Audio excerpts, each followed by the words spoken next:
पण एक महाराष्ट्र कवी होते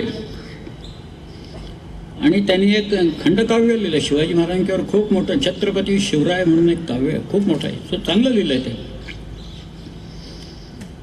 त्यांचं नाव यशवंत दिनकर पेंढरकर किंवा कवी यशवंत, राजकवी यशवंत.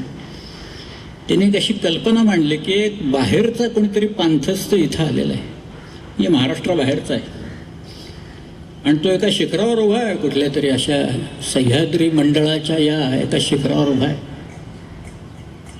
आणि तो म्हणतोय, डोंगरानो का उभे, सांगाल का काही मला, 300 वर्षांचे जो मागला तो मामला. कुणी फिरस्ता हिंडतावनी वदला ऐशी आर्जव वाणी, ऐकून त्याची आर्त भावना आली येथल्या जडा चेतना. मला विचारा मीच सांगतो आधी या माझ्याचकडे, सरसावत एक एक पुढे हात उभारून घुमू लागले डोंगर किल्ले बुरुजकडे. आणि मग ते आपली कथा व्यथा हे त्या पांथस्थाला सांगतायत. तो त्याच्यात गुंगून चाललाय. तो पुरंदर म्हणतोय माझ्याकडे या, विशाळगड म्हणतोय या इथं, बाजीप्रभूची कथा मी तुम्हाला. अशी ती कल्पना करून त्यांनी फार सुंदर काव्य रचलं.